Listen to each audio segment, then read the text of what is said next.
against bad officers, and we know there are some. We need to know that number. Articles 28 and 29 must be removed or amended from the contract in their present form. There is more. The Chief Civilian Review Board is completely ineffectual. It was drafted during the tenure of former SAPOA President Harold Flamia. I believe the spelling is two M's. Later pled guilty to federal fraud and money laundering charges, accepting $500,000 in kickbacks from the legal fund. Incredibly, Flamia's wife, who was never charged with her husband's crime, served as head of the Internal Affairs Unit of SAPD, and that quote is listed there where it came from. We're demanding to know why so many SAPD officers don't even live in San Antonio. Talk about people from out of town. Further, we want to know how many SAPD officers attended the riot in Washington, D.C.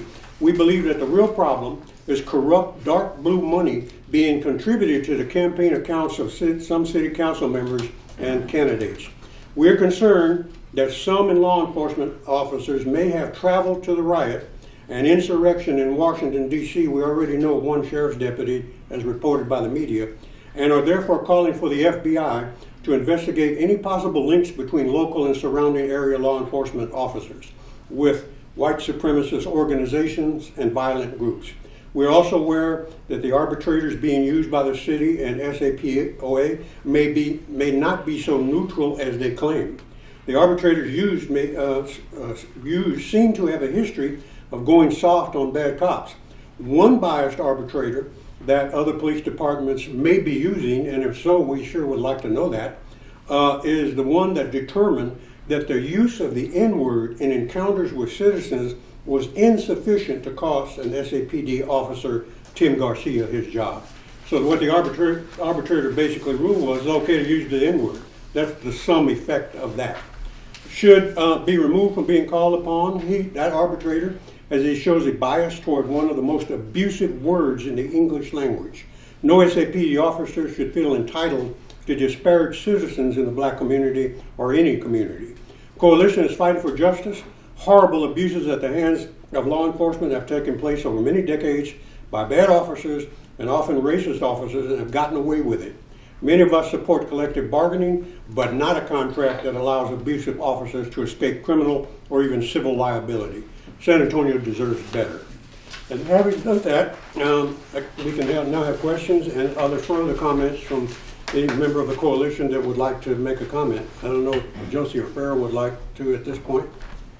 I would like to make a comment on behalf of the petitioners and the canvassers, the everyday citizens who were a part of this petition to fix our police department. My name is Josie Garcia of the Reliable Revolutionaries, and I have had the honor of working with brave men and women who volunteered to put their lives on the line in the name of a pursuit of justice. The inflammatory comments made by the new SAPOA president, Mr. Diaz, put in danger students at Northwest Vista College, students at OLU, a doctorate student at OLU, an Iraqi war veteran, a mother of 8, a 1960s civil rights activist, a lawyer, a probation officer, grandmothers, fathers whose sons were shot in the back by police, mothers who've lost their sons at the hands of bad police officers, everyday citizens, tax-paying citizens who are fighting for their right to vote. You all told us that we had to follow the lines of democracy. You told us we had to do the right thing, and that was to get this petition signed so we can vote in May. We just want the chance to vote, to rewrite these laws that allow people like officers who have criminal histories to go on to kill our citizens without retribution. Had these laws been rewritten decades ago, Marquise Jones and Jesse Aguirre would be here today. Because the officer who killed them had a history of disciplinary issues. And these laws kept him on the police force even today. So as we're being demonized by a SAPOA president who we were excited to see take the realm, as community organizers, as community activists, we looked forward to the day we got a new SAPOA president so that we could sit down to the table and have a conversation on how we can make effective change in this community. And instead you demonized us. These petitioners endured violence. These petitioners gave their blood, sweat, and tears literally in the pursuit of being able to vote. You endangered their lives recklessly.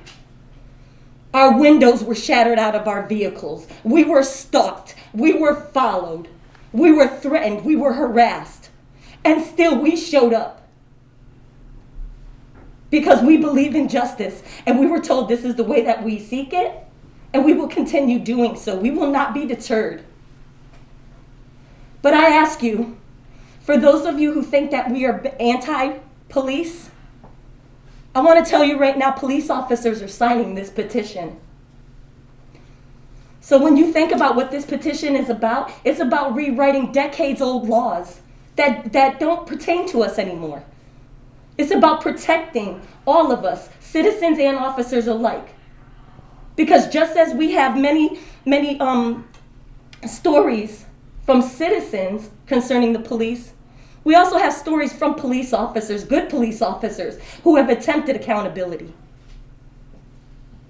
So we ask you, please join us. Join us in this fight for democracy. Join us in this fight for justice. Join us in this fight for doing what's right. And we ask you, Mr. Diaz, sit down with us. You tell us there's no problem. We have evidence that says otherwise. You have a community that is hurt. You have officers who are signing a petition for change. Come to the table with us. You have the chance to be on the right side of history, and we're not going away.